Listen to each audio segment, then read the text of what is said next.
Thank you, sir. Thank you very much. Welcome. It's great to be here, and I'm really excited about the discussion that we're going to have here today. It's going to be really informal. But before I start, I want to thank Ontario Soccer for the work that they're doing this weekend.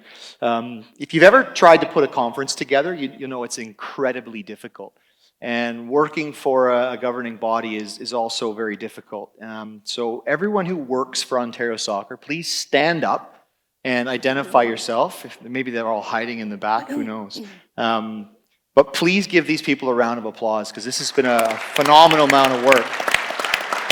And it is greatly appreciated by everyone.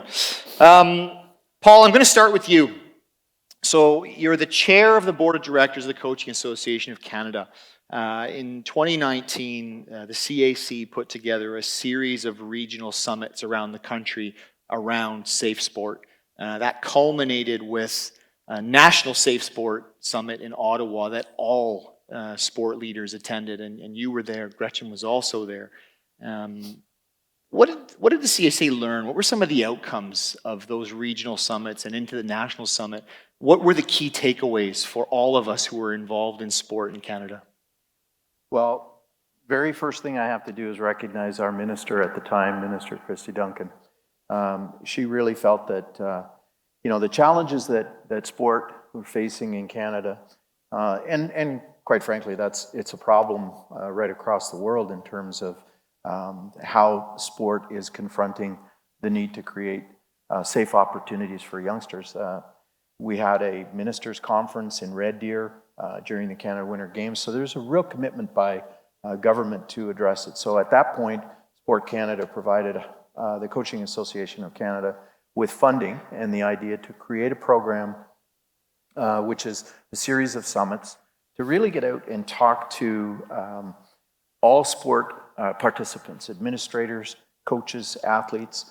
There was even a lot of work done by Gretchen with Athletes Can. And so, in the end, it allowed us to pull together a lot of really good feedback from communities across the country and then bring it into a national perspective. I think we had about 180 participants at that final summit. And then it allowed for recommendations to come out of that.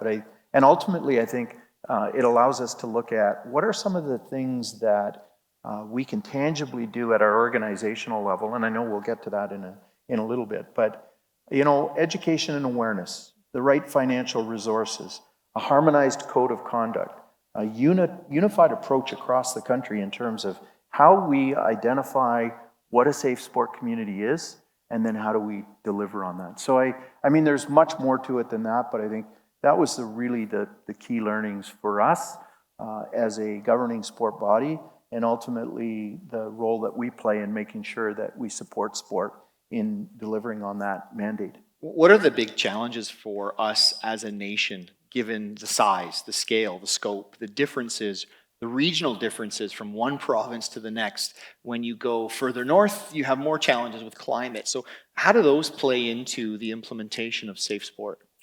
Well, first off, we are, in our governance model, we are governed provincially and federally in certain ways. Even national sport organizations versus provincial sport organizations.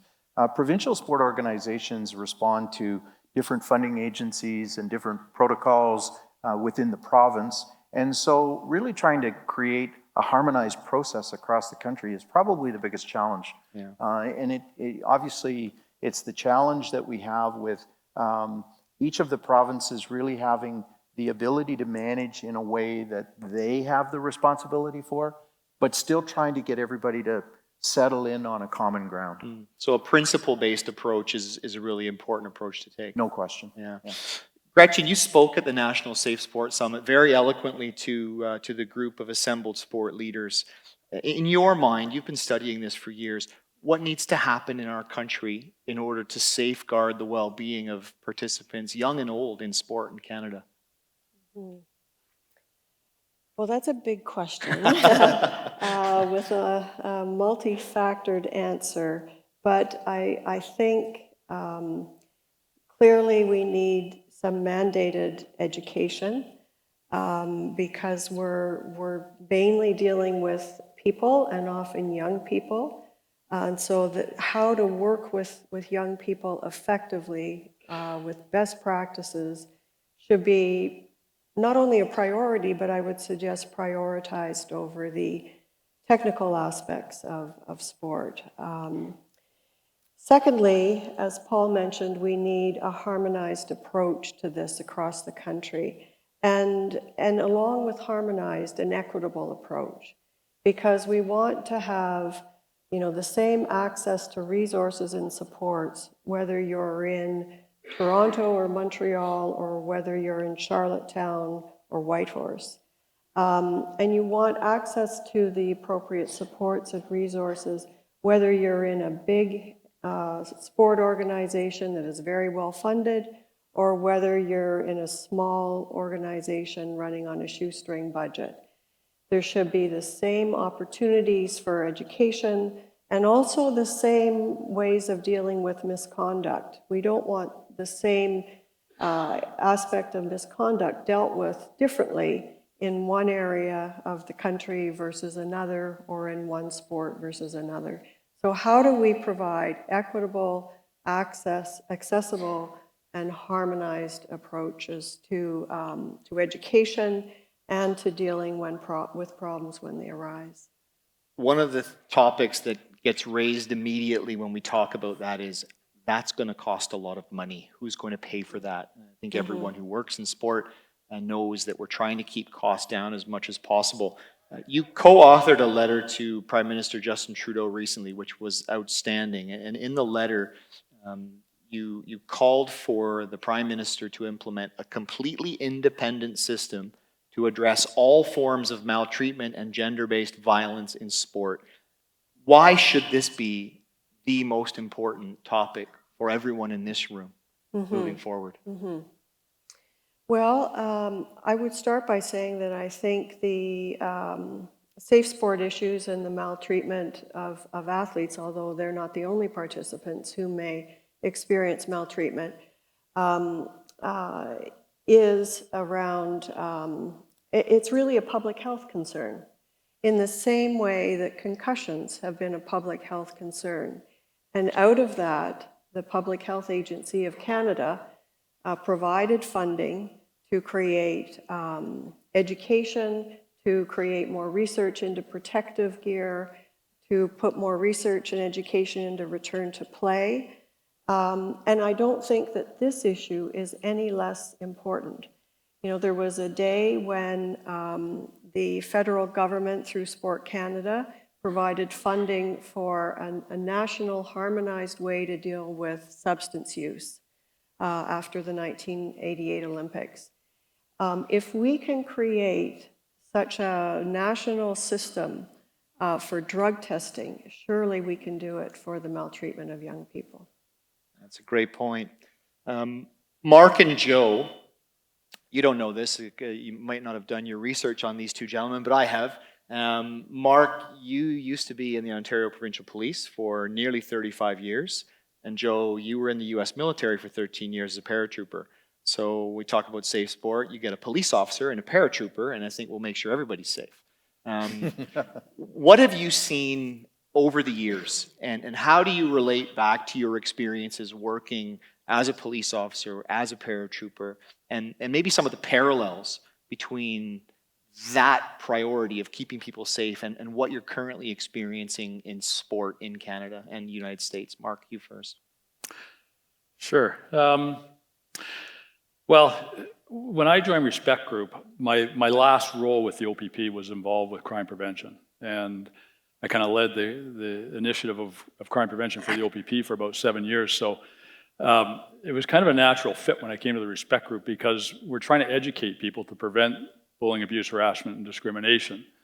So, and prevention to me has always been a passion. And when we look at health prevention, the value of that, and we want to put the economics, it's a lot cheaper to have people be healthy than send them to a hospital. It's a lot cheaper for sport organizations to do everything they can to keep it fun and safe so they don't have an incident of abuse and get into a huge lawsuit that's going to cost big bucks. So while we should be doing it for all the right reasons, and that is to look after the kids, keep it fun and safe, protect the culture of our sport, it's also very, very expensive when things go sideways. Yeah. So I'm going to play devil's advocate here and say that, well, the respect in sport training is great, but it's not going to stop the child abuser. How do you respond to that? Well, here's how it can stop the child abuser, is by putting everybody on the same page and giving them some education and awareness around what abuse looks like. You're right, it may not stop the child abuser, but if it makes the hair stand up on the back of the neck of one of their peers, and the peer says, that's just not right. This coach is paying too much attention to this child. The rides home, the gifts is not right. It empowers that other peer in the system. And all we have to do is look at Penn State and some of the other situations where people saw what was going on, and they failed to act or say anything. So it empowers the people around a potential abuser to not let it go, and if the hair's up on the back of their neck, to say something. Yeah. 13 years in the U.S. military. I've been told to ask you about some stories from that period of your life, but we'll start with your role with MLS. Give us an overview of what you do and why it's important to the safety of the players playing at a much higher level of where probably most, if not all, of the players that this group is working with, but maybe who aspire to get there. What do you do with MLS and how do you go about that process? So we run, my department, we run all the medical side of the house. So we run all the policy, we run a lot of the workers' compensation, we do a lot of the research into just the different projects that that either the clubs have requested that we research into, or the commissioner or the commissioners groups has asked us to do. So we spend a lot of time looking at numbers and seeing where we can play things. One of the big things that relates back to this safe sport is that really we want athletes to perform at their maximum level. And one of the things that I learned in the Army, and that is and I learned in sports when I was growing up, was that if somebody doesn't feel safe, you're not going to get their maximum performance, because they're always going to be looking over their shoulder, always going to be looking back. And for anybody in this room or anywhere, if you're always looking back and you've always got something nagging in the back of your head, the hairs on the back of your neck are standing up, you're never going to be able to give that optimum performance that we as coaches want, that we as just people in general want to have from the players.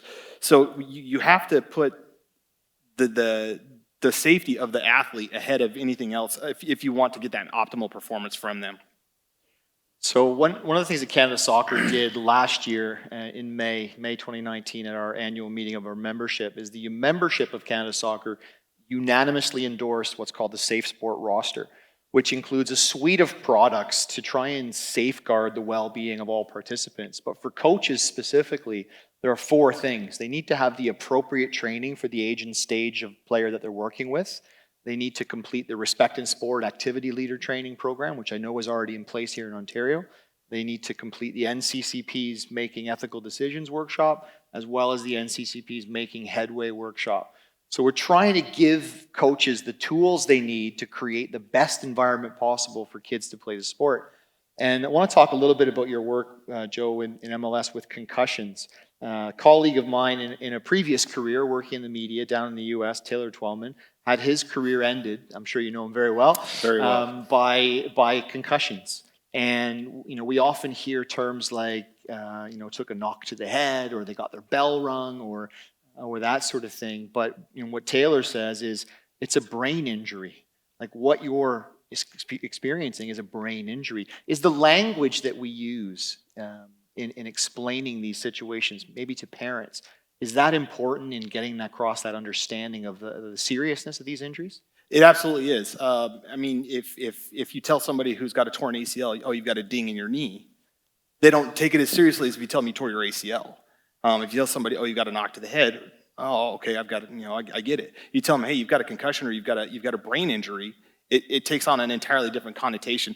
So that's one thing that we at MLS have done is through our medical department with our chief medical officer have put forth that when we speak about that, it's not, we don't talk about it as knock to the head. It's either a concussion because it's diagnosed as a concussion, or it's referred to as a head injury. And it's an actual injury. It's not just a ding or a knock or a ding.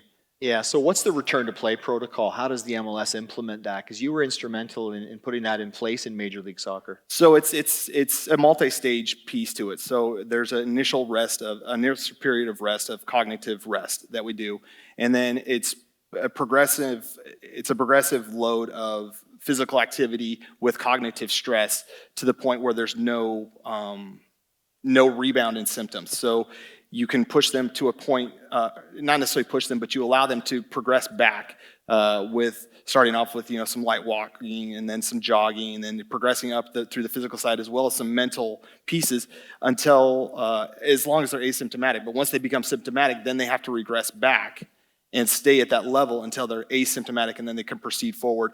And then ultimately at the end, it's through consultation with, and it's not a unilateral decision for them to return to play. It's a decision that's from the doctor, from the neuropsychologist, and the player. So all three of those have a decision to make in that process for them to return back onto the field. Yeah. So how many people here have a full-time medical department at their club? No one? No one? I didn't think so. What do you recommend that community clubs put in place as a protocol for a young athlete who maybe suffers a head injury or a concussion as a return to play protocol? How important is it to have that documented for them? It's vital because as a paratrooper, I had 17 documented concussions because we jumped out of airplanes and bounced our head off the ground a lot. And so you wouldn't advise we do that then? No. Okay, It's definitely recommended against. But the compound nature of the injury is such that if you've got a player who you suspect that has a concussion, it is always best to get a medical professional's opinion. And I believe some of the people out there can correct me if I'm wrong, but I believe the Canadian sport says that you have to, if there's the opinion that there may be one, that they are required to go and seek medical condition. And for those local clubs, do not allow that player back onto the field unless they have that information back from the provider saying, hey, yes, this person has been cleared, because it's usually between, especially for your kids that are underage, that they've cleared it with the parents, with the player, and with the physician before they step back onto the field, not only to protect you, but most importantly to protect that player from getting back onto the field and getting re-injured. Yeah. Paul, your full-time job is with Hockey Canada. Aside from, like most people in sport, wears multiple hats. How big of an issue is concussion in hockey, and how does Hockey Canada go about dealing with that? This is a concussion symposium? I've sat on a few of those panels as well. I like what Joe said. I think the reality is that you set expectations on what it is to create a safe environment for young players, and then you try to create protocols that people can live with and respond to positively. I think one of the challenges we have is underreporting, and the underreporting creates really serious situations for young players in our system. And the underreporting might be a case of, as soon as we go to that medical profession, now we're stuck in a stream where we also need that medical professional to respond to a return to play protocol. But to make decisions that are in the best interest of your child and their long-term health, I don't think anything should override that. So one component of creating the safest environment possible is obviously the concussion protocol, and through the club licensing program, we're working with Ontario Soccer to implement that at every club. One of the things that hockey did really well is implement a trainer program. Talk to us a little bit about that process and how you implemented that at the grassroots level. Well, again, education is so important, and if nothing else, it's raising the level of awareness and the need for personnel that can address that area. So we don't want coaches also taking the safety program, but we do have a requirement in all of our branches across the country that coaches have their coach education, but the teams have a trainer or a safety personnel. We call it a trainer's program in Ontario, call it safety program in the rest of the country. And the idea is just to equip them with some information and knowledge that will allow them to make decisions with the coaching staff or with the team leadership group that create good decisions around the safety of the child. How many people in the room are coaches? Hands up. Lots, right? What do you do? How would you advise them if they're in a situation where they're in a training session and there's an injury of some kind and they don't have anyone around? What sort of preventative steps can coaches take to ensure that they're not going to be the first responder that then gets dragged away and has to deal with a medical emergency? What sort of tools can you give them from a practical perspective? Well, first off, they're in a very delicate situation to begin with. Anytime you're by yourself, you're in an unadvisable position. That's not a great place to be. And a few years ago, I had a chance to visit my son when he was coaching in Europe, and he said, "Oh, your timing's perfect. He was coaching in Austria, and he was going to another city. The kids got on a train, and I said, "Well, who else is on the staff with you?" Now, he's got a midget age group of players, and he's traveling with 17 players on his own. And Dad just happens to be going along for the ride, but thinking, wait a minute, how is he supposed to deal with anything that might happen that's unexpected, that's out of the ordinary? And I went back to the ownership group of the team or the club and said, you guys have to have better protocols in place. You need 2 coaches, because in an emergency action plan, you actually have 3 people involved. You've got the person that's going to deal with the injury, you've got the person that's going to contact emergency support, and then you've got the person that's going to bring that emergency support to the child or make sure that that child is ushered off the field. All of a sudden, a coach who has to attend to that injury is now ignoring 14, 15, 16 other youth. And that's a dangerous situation to be in. But the reality is now you have to pull everybody off the field, and everybody has to sit and wait while you deal with that situation because you're on your own. One of the things that we're starting to hear more and more of in the media now is athletes or former athletes coming forward and telling their stories from the past of how they maybe were mistreated or abused by a coach or someone involved in their sport. Gretchen, you talked about the importance of having an independent system. Why is independence from the national governing body or the provincial governing body or the club? Why is it important to have an independent system to investigate those allegations? Mm-hmm. Yeah, it's really important to have a system that's independent from the sport organization to deal with complaints for a number of reasons. One is that the athletes have told us that they will not go to the sport organization with their complaints about being mistreated. And why is that? Why won't they go? Yeah, for very good reason, because their fear of reprisals. They're afraid that if they complain about an adult in the system, that they'll either damage the team's performance and their teammates, they'll risk being thrown off the team. At the national level, they're afraid of losing their funding, sponsorships, the list goes on and on. So that's the first reason. The athletes have said, and we now have research that says that less than 15% of national team members ever reported their cases of maltreatment, either because they didn't know where to go, they didn't have anywhere to go, or they knew where they could go and they said, I can't because there's too many conflicts of interest. The second reason is that most sport organizations are not equipped to deal with this issue. This is a very highly specialized area of expertise, particularly when it comes to child protection. And most sport organizations don't have anyone available with that kind of expertise. Secondly, they don't have the capacity in terms of personnel or resources. There are some NSOs in this country who are doing a great job of using the principles of independence to explore and investigate their complaints. But these tend to be the NSOs that are better funded and have the resources to do this, but that's not representative of all sport organizations. One single case of sexual abuse of an athlete can cost hundreds of thousands of dollars for that sport organization.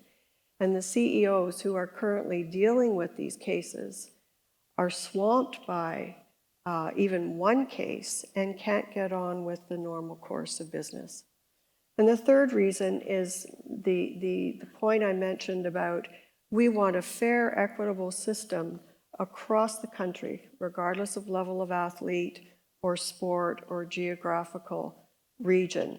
And my view is that if we had a centralized body that was funded with trained investigators who were separate from all sport organizations, that would be cheaper than having every sport organization hiring their own harassment officers, their own investigative officers, and so on. And we have a recent case that's quite interesting, poses some conundrums for sport organizations, where an independent investigator was hired by the NSO, so they did the right thing.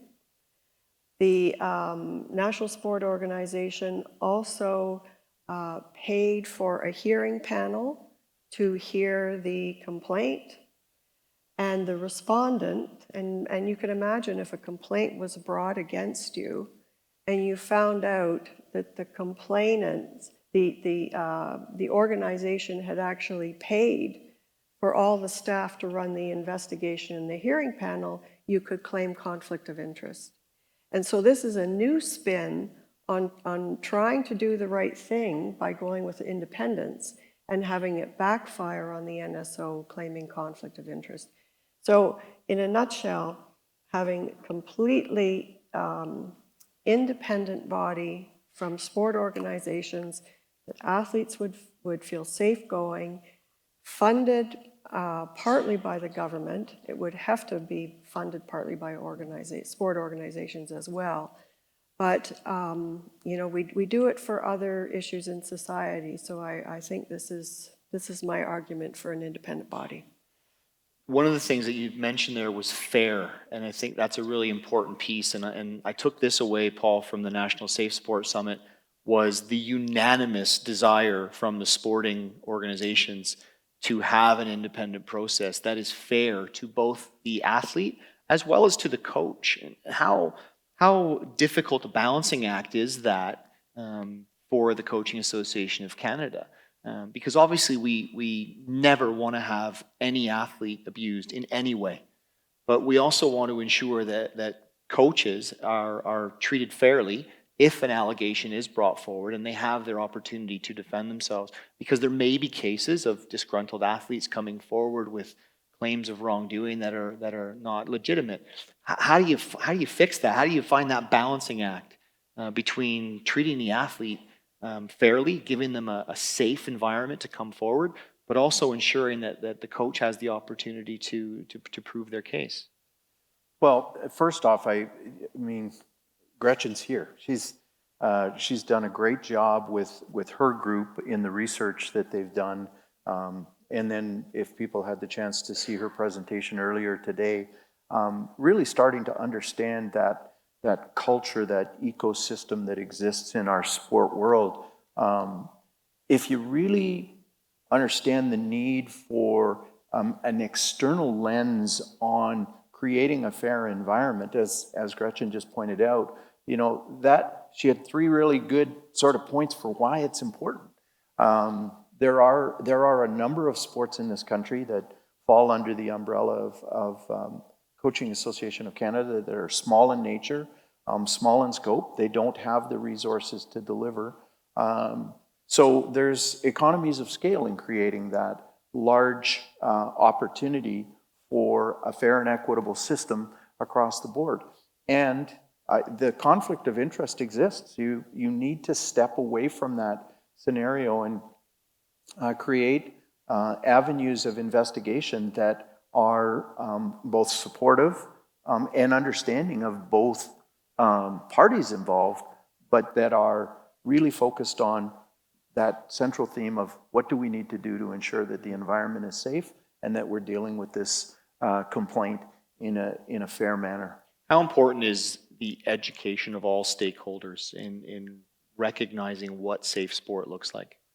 Well, it's critical. I mean, right now we're working on a three-tiered educational approach at the national level, whether it's national athletes, national team athletes, national team coaches, or national NSO administrators. So there's a lot of work to be done in terms of that education, but I'd love for Mark to speak to the fact that the Respect in Sport parent program is a critical piece of educating what I like to call the bystander, or the observers of the sport environment, who are really good sport parents, but are ill-equipped to deal with, well, okay, what do I do when I see this situation? How do I respond? So the educational piece is critical. I know that at least right now we have a mandatory position on the activity leader program, but we don't have that in the parent program, but we certainly have hundreds of thousands of parents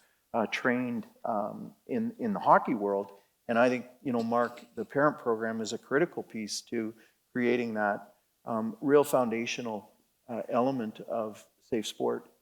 Yeah, the parents play a key role, obviously, and one of the best analogies that we talk about is, don't just throw your kid over the fence to the coach and just let them do whatever they want to your kid in terms of the style of coaching. There are some coaches that think getting in a child's face is a way to coach them. Hopefully, we're beyond that, but it still exists here and there. And if a teacher ever got into a child's face and was yelling and screaming at them, the parent would be into the principal's office demanding action immediately. So why is it okay for a coach to talk to a child that way? It isn't. So parents need to really be engaged. And the whole idea of the parent program is to help good parents become better sport parents, to understand how they can support their kids, what the conversation should look like on the car ride home, and really be a part of the process and the entire culture of local community sport, whether it be soccer, hockey, it doesn't matter. Parents play an integral role, and also about their behavior at the sporting event too, how they're everybody's sort of looking after each other, and the parents are kind of policing themselves. And again, the analogy, we've all seen it, some parent goes off on an official or a coach or another player or their own child. People are mortified, but people kind of back away from that. And nobody wants to be a part of that. But by empowering the parents to say, look, collectively, a group of people move over and say, look, that's not what's acceptable. And when parents do it as a group and they do it politely and say, look, that's not what we're about, just dial it back, that person's a bully and they'll stop bullying. The most effective way to stop a bully is when bystanders step in immediately. And that person will think twice about doing that if his or her peers are going to hold them accountable. One of the things that I love about the Respect Group training, whether it's the parent program, the activity leader program, the workplace program, is that it's scenario-based. And I think one of the things that can be very daunting for parents and also for clubs, administrators, and coaches is, how do I handle that situation? How do I handle that parent? Talk a little bit about the importance of giving all stakeholders those tools to be able to say, this is what I should do, and how the Respect Group's gone about doing that. And that's our goal, Jason, is to give people tools, useful tools, relevant information, that when they finish the program and they're back out in the soccer pitch the next week, they've got something in their back pocket to use. And we do that in a number of ways by trying to keep the content of all the programs up to date. We do thorough program reviews every 4 years. Gretchen was involved and some of her folks at U of T in reviewing the most recent version of the Activity Leader program that's out. We talk to our stakeholders. We talk to Ontario Soccer, Canada Soccer, Hockey Canada, a number of the other NSOs when we do program reviews. And we say, this is what we're thinking of tweaking. What's important in your world. So we want the content to stay relevant and useful. And the bottom line is that community coach that's just out there trying to do their thing is that, if they've sat through the activity leader program for 2.5 hours, it's been time well spent, and they've got a takeaway that they can actually use. So that's around things like, what do I do when I just feel something doesn't feel right about another coach? I've got this situation. Do I have to report it to child protection? Those questions are all clearly answered, so hopefully people have the tools that they need in those situations. Can I add to that? Absolutely. I think it's important that it's subscription-based, right? So once you start, you actually have a membership over the life of your subscription. Why that's critical is because you need to be able to, a situation will occur 2 years from now. And what you think is, okay, I've run across a scenario like that. I'm going to go back into the respect program and I'm going to go into that section and I'm going to refresh myself on that.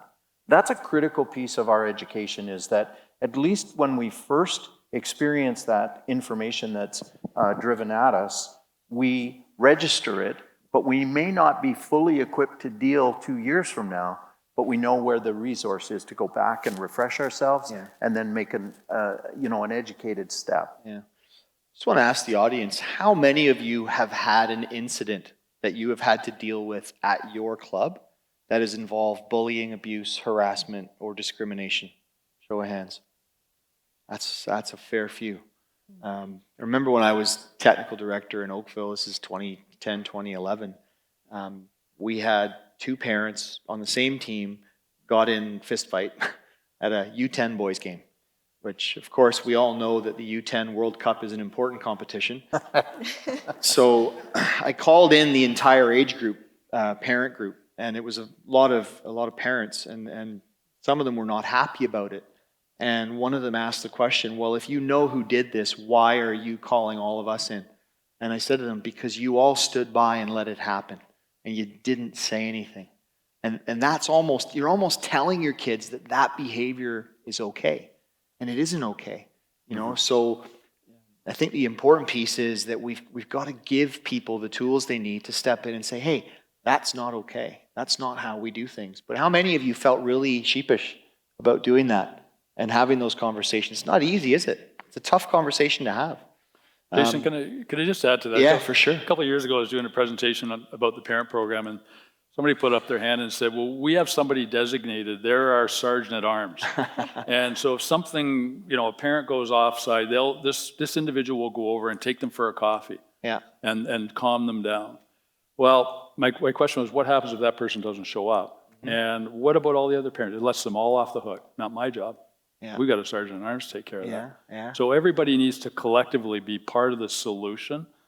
And I mean everybody in an organization. If you want to change or improve or maintain, if you've got a great culture, everybody has to be a part of it. Yeah, culture is a great word. One of the things that I study a lot is different organizational cultures. Military is one of them, and I've always admired the standards and protocols that they have and the respect for that. Joe, in your time working in the military, how have those things evolved? And why are they important to create a safe environment, first and foremost? You obviously want to keep people alive. We're talking about something far more important than sport, but if you're working to keep them safe. And are there parallels to what we're working with, which is children's sport? Absolutely. I mean, it's the reason why the protocols and the policies are there is to make sure that everybody's operating by the same set of rules. If one hand can do one thing and one hand can do the other, now you've got some incongruencies. As a paratrooper, when we would jump, you're scattering 1,000 people across the drop zone, and guys would jump out at different times, and they'd end up with different groups. And the problem would run into is if, hey, well, I'm not part of your unit or you're not part of my unit. Now we're in conflict, and now there's an argument or there's friction between it. But in the military, we called them LGOPs, little groups of paratroopers.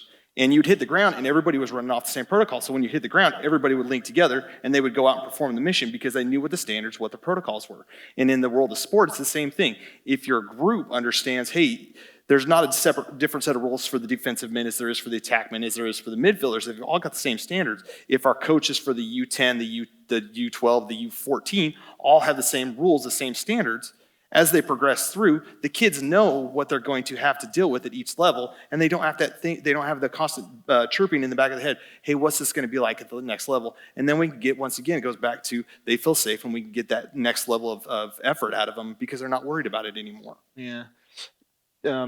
Gretchen talked about a unified code of conduct, and Paul, you have as well. How important is that for all sport? Because we talk about the importance of multi-sport, and you're an advocate for it. Canada Soccer is an advocate for it. I know Ontario Soccer is as well. But we want to make sure that everyone's operating by the same rules. Why is that important? Well, first off, I think language is critical. And to piggyback on something that Joe just said, I think that, I've always hated the line, well, that's not the way we do it. That's not the way we used to do it.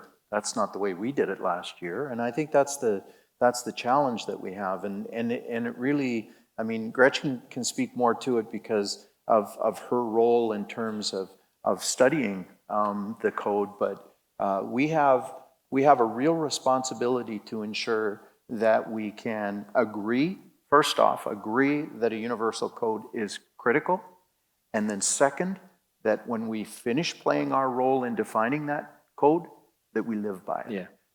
There's always this two-step process. Yeah, I agree. Oh, no, don't agree with that. So we need to get to a place where all sport understands why that code is critically important and why that needs to find its way into, so for example, you come to a sport like hockey that's got a high-performance code of conduct.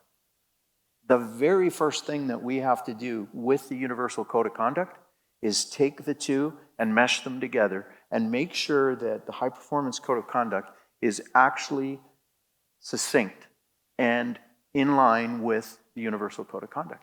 That's part of what each sport has to do, is to take a look at, when you get to a place where you've now created this unified landscape, does everybody live it?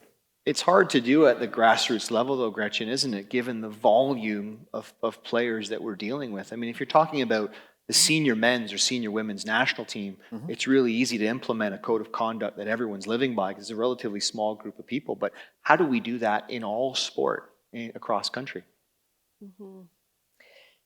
Well, and I think the universal code would still be applicable at the community level, but I think I would see it as the next step in a series of other things we need to do, because so many of the initiatives that have been set up to deal with safe sport to date, not the education piece, but the universal code, there's a helpline athletes or complainants can call. They've to date been focused on how do we prevent maltreatment. And I think the next phase, the next challenge for us is to flip that question and say, how can we design and deliver sport programs that are safe, healthy, fulfilling, and so on. And then if you can do that, maltreatment or the prevention of maltreatment and the advancement of safe sport actually becomes a byproduct. So at some point, I hope we'll get to asking the opposite question, not how to prevent harm, but how to make sport the best it can possibly be. And in some ways, I think it's almost a shame that the term safe sport has gained traction. And it's gained traction internationally. But why I say it's a bit of a shame is that we would think a basic assumption when you put your kids in sport would be that it's safe. Let's talk about having safe, healthy, maximizing your potential, self-fulfilling sport, and then the prevention of harm becomes a byproduct. How common is maltreatment in sport? I get a sense from talking to people that there's a perception of, well, it doesn't happen in our club, but the numbers don't lie. When I first took on this job over 3 years ago, I went to Calgary and was with Wayne McNeil from the Respect Group, and he took me to what was then called the Sheldon Kennedy Child Protection Center in Calgary, and we went in very early in the morning because my schedule was full. It was 6 a.m., and it was dark because it was in the middle of winter, and I went in with Wayne, and he took me through the facility, and he took me to one of the rooms where there were 2 chairs, and there was a box of toys on the ground. And there were 4 glass bulbs on the wall, the dark bulbs. And I said, what's this room? He says, this is where the police officers come with a child who's been abused, and they sit down and they have a conversation. And the child plays with the toys. And those bulbs on the wall are cameras to record the interview. And the police officer wears an IFB, an earpiece. And then we went in the next room, and there was a bank of computers.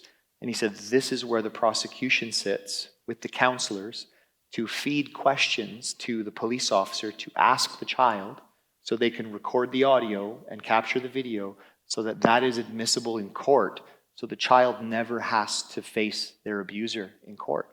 And I was a center half as an 18-year pro. I was out the building like that, shaking like a leaf. And I said, how many cases do you see here? He says, we see 125 new cases every month. And we only take the 15% worst cases.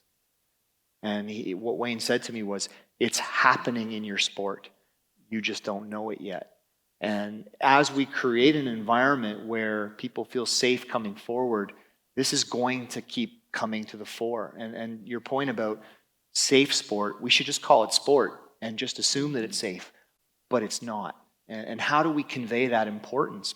Mark, talk a little bit about the role of education. One of the other pieces too, the program that you've put in place is an online program. We need that for the size of our country. How are we going to evolve this and continue to educate people? So there is what Chris van der Hagen talked about, a tipping point where everyone knows about safe sport and what steps they need to take to create that. Yeah, if I just go back a bit to something you said, Jason, because it's really important about, how prevalent is it? So pedophiles, right, usually offend numerous times before they're ever caught or if they're ever caught. So police background checks don't catch pedophiles. I have a police background. I get that you have to do them, but if your safe sport policy is we do police background checks, you have no policy. You really don't. So it's a necessary evil. Keep doing them. I'm not saying don't do them, but it's a false sense of security if that's what you think is going to keep kids safe, is the fact you're doing background checks on your coaches and volunteers, that sort of thing. So it's really about this awareness and the culture, and that placing child protection and not just child protection, but placing, when we sit down to talk about what we do, it's always about keeping sport fun and safe.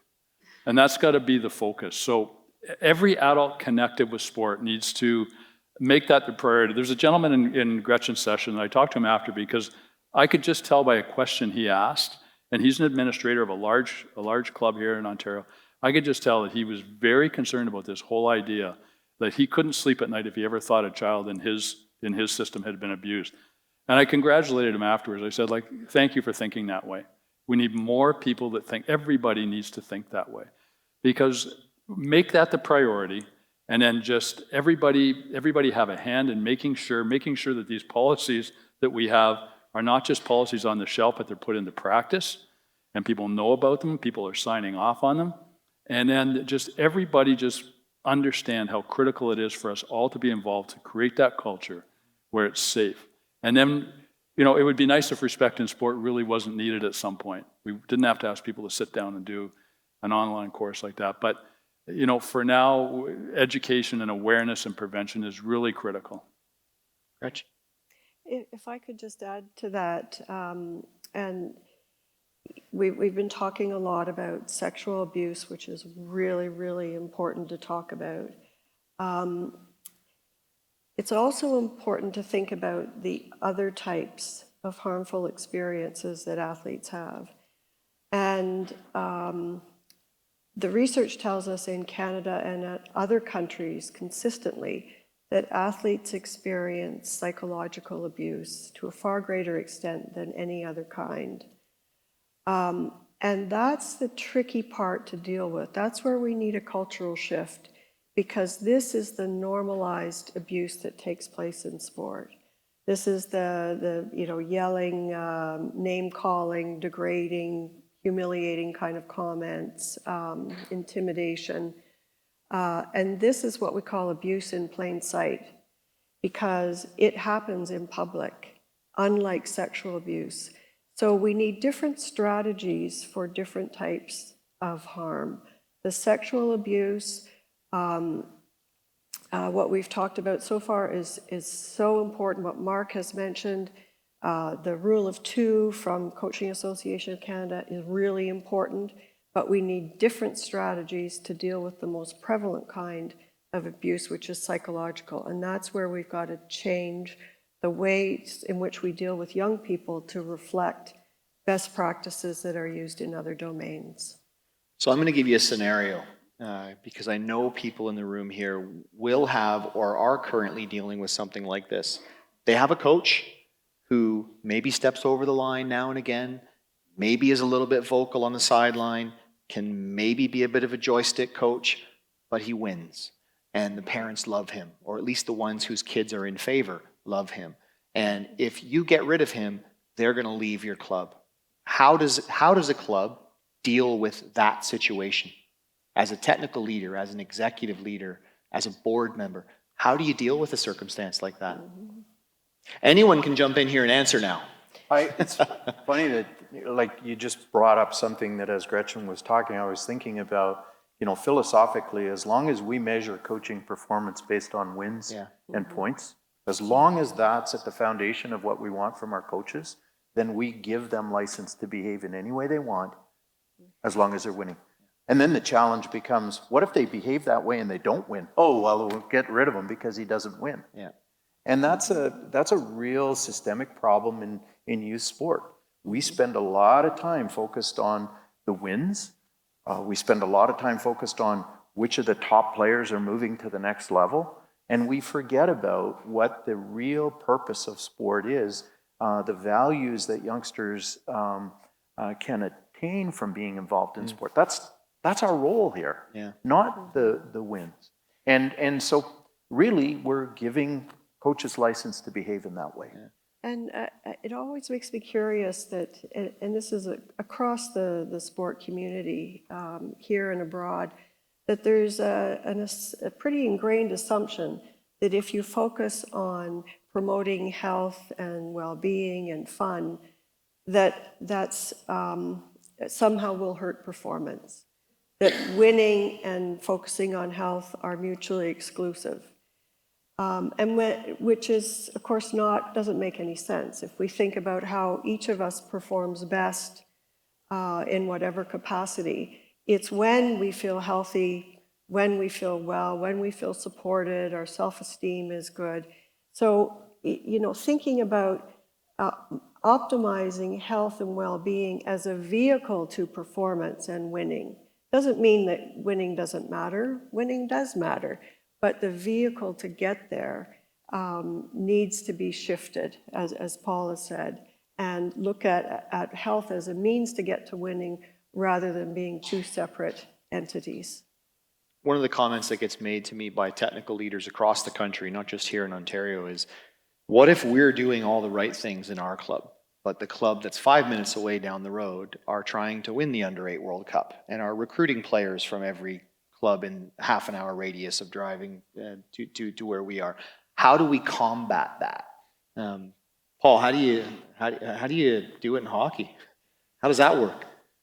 Well, it's difficult. You think about the value chain of a national sport organization to a provincial sport organization to the club and the clubs overseeing the teams.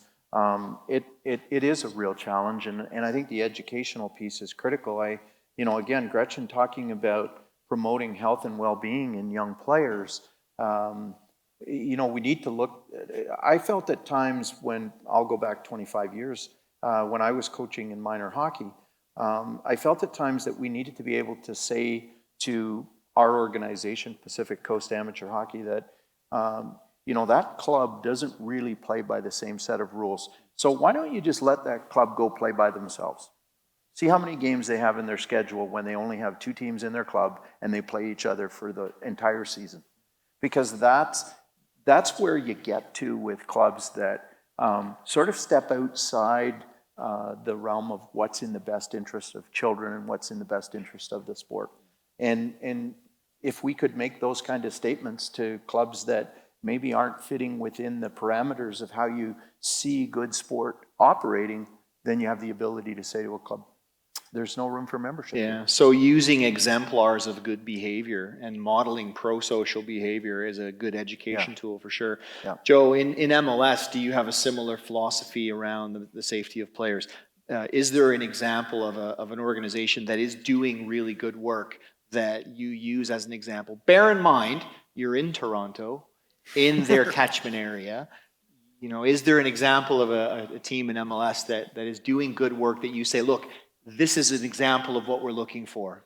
Model this type of behavior. It's The right answer is TFC, Is by that the way. in I'm just addition saying. to TFC does a great Yeah, job. I'm just saying. No, it's funny you bring that up because the commissioner has a big push for the academy teams because I mean the academy teams are down at that youth level, and that's a big push for him is that the academy teams run this that they're run by qualified people who don't.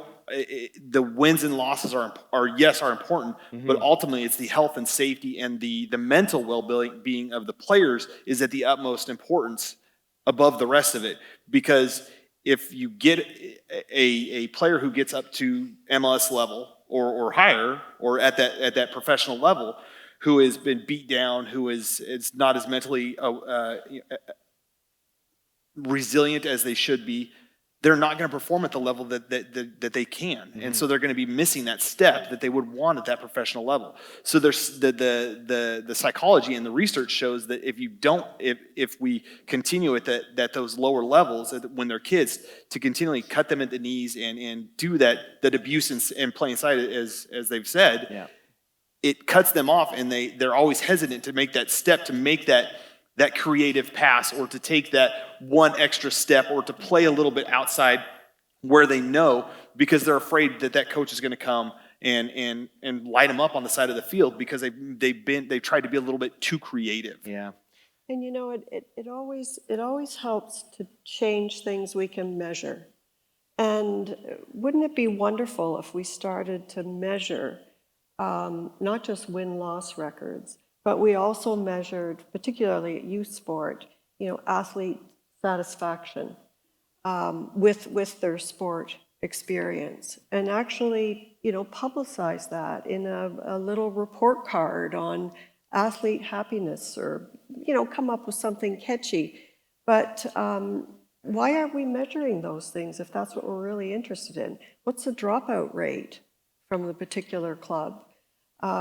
These are the things that we should start to measure so we're more likely to change them. How many organizations do a parent satisfaction survey at the end of every year? A few? Yeah. That's a great point, and it's actually one of the key pillars, and I didn't set her up for this. That was just a free-flowing answer. It's part of the club licensing program. Attraction, retention, progression, and transition. Those are the key metrics, because Paul made the point, if the only thing we're measuring is winning, it's the only thing that's going to matter, and that's what our behavior is going to be shaped by. Last topic that I want to touch on, where are my match officials? Where are match officials? Nikki, where's Nikki? There's Nikki, right? Match officials. Creating a safe environment is important for match officials as well, because the retention rate is not good because of the abuse that match officials take. What steps can we take? And professional level, maybe it's part and parcel of the game, but at youth sport level, Paul, it isn't. What can we do proactively as clubs? And I was lucky in Oakville. I had a fantastic head of refereeing, Richard Bowden. Is Richard in the room anywhere? He probably skipped out because he didn't want to listen to me talk. But he was phenomenal. And he did such a good job of training and developing referees. But it was a 50% turnover every year because of the abuse that was happening. How do we put in place programs to prevent that from happening? So the first thing we need to understand is what is the real reason for turnover. It's not necessarily, abuse is not at the top of the list. The top of the list for young officials in hockey is they don't get any work. Really? And I think that's a real interesting piece there. It's something that Stuart mentioned in his session on learning facilitators. The only way, if you have too many learning facilitators, they don't get enough work. And therefore they're not building their craft. Yes. And young officials, the 13 to 16-year-old that wants to officiate, wants to have an opportunity to generate some income, have an opportunity, like they've already bought all the equipment they need. They've gone to the clinic. They own a rule book. So they've got an investment. Now let them do it. Now, once they're engaged in the sport, and this is at every age level of an official. I watched a game the other day, and I sent a text to my son who was coaching and said, really great game, really enjoyed it. There were 2 penalties called in the game. It's a competitive level of Bantam hockey. And I thought, are people really paying attention to how well managed the game was, and does somebody have the ability to step out, or anybody for that matter, step out and say to the officials, hey, great job? Or I spent a lot of years as an official at the national level in volleyball of all sports, and I just happened to be a phys ed teacher. That was one of the areas we needed support in our school. And in volleyball, there was absolutely zero abuse. Like, coaches weren't allowed to get off the bench. Players weren't allowed to look at you sideways if you made a ball handling call, because those yellow and red cards come out pretty quick. So I think in our case, what we need to do is, again, back to the education piece. Parent education needs to, and this is where I really appreciate the relationship that we as NSOs have with Respect in Sport. If we see a need in the curriculum for parents, we can step in and say, hey, Mark, Wayne, we need to look at a piece within the parent education module that deals with officiating. We've got it. Yeah. It's there. Yeah. So the reality is that, is it a problem? It is a problem. Anytime an official is abused, or there's some kind of, remarks hurled at the official that don't make them feel good, or they can't get to their car in the parking lot because somebody's out there to tell them that they've kept their child from being a star in the game. Yeah, that's a concern. But at the same time, making sure that you educate all of the parents in the environment so that they can all promote a healthy relationship. I've always said that between the two coaches and the official leading the game, those are the three people that are critical for creating a positive environment. And so in the end, it's my job as a coach to sit down with my parent group at the beginning of the year and say, this is what we will be known for. And one of them will be how we treat officials. Yeah. That's a great point. At the professional level, we don't have a parent group, but we have a supporter group who feel like these players are their kids. And so we have, before our major matches, our rivalry games, our security department sits down with each of those supporter groups and has that same conference, has a conference call with them to discuss that. And we even bring in our pro referees organization, who has that call with them. And then at the end of most matches, we get a referees report that gives us a feedback on how the referees felt that they were treated from the supporters group and from the crowd as a whole. And then our operations department and our competitions department then goes back and discusses that with those clubs about how not only the players felt like they were treated, but how the referees were treated as well. So it is, even though they did sign on for it, being a professional referee, they're still treated just like, they still deserve to be respected just like everybody else out on the pitch, because the game doesn't happen without them. Without the players, the game doesn't happen. Without the officials, the game doesn't happen. Mm-hmm. So they're part of the game just like everybody else and deserve the same respect. That's a great point. We can't have the game without match officials, right, Nikki? Right, excellent. 2 thumbs up. Last question for each of you is, what does the future look like? In a year's time, if we're sitting back here again, what are we talking about? What are the key topics in your area, or in 5 years' time? And what's that desired state, the desired outcome that we're working towards? We'll start with you, Joe. For us, it's going to be, obviously, in our world, revolves around concussion. There's the discussion about the temporary substitution for concussion screening. So I know it's up in IFAB right now. We're pushing it very hard. I know that the FA is pushing it very hard as well. So this time next year, I think there'll be some kind of either a trial or some semblance of a temporary concussion substitution to be able to be screened for it, which would be better for the players as well. So we can keep the athletes safe, but keep the integrity of the game the way that it needs to be kept. Excellent. Good stuff. Mark, what's the future hold for Respect Group? Well, I mean, we continue to just try to be there. We're working with over 50 NSOs now just to do our part, to be part of the system that keeps it fun and safe. 7 out of 10 kids leave youth sport. For every boy that leaves, 2 girls leave. It's going to take everybody in this room to change that tide. We know the value of sport. We know how important it is. And we've all got a role to play. And I think we've come a long way around the idea of safe sport, and people are more aware. People want to talk about it. People care about it. I go back to the gentleman from Gretchen's session today, that you could tell it was really important to him. And we need more people that it's a priority, and we'll get there. But yeah. Gretchen, in a year's time, do we have a completely independent, government-funded investigative unit to oversee maltreatment in sport, or do we have some more work to do? Are we talking about government involvement here? I was hoping you'd go with the 5-year time frame. If I had a magic wand, yes, we'd have this independent body to help athletes and sport organizations deal with the problem cases.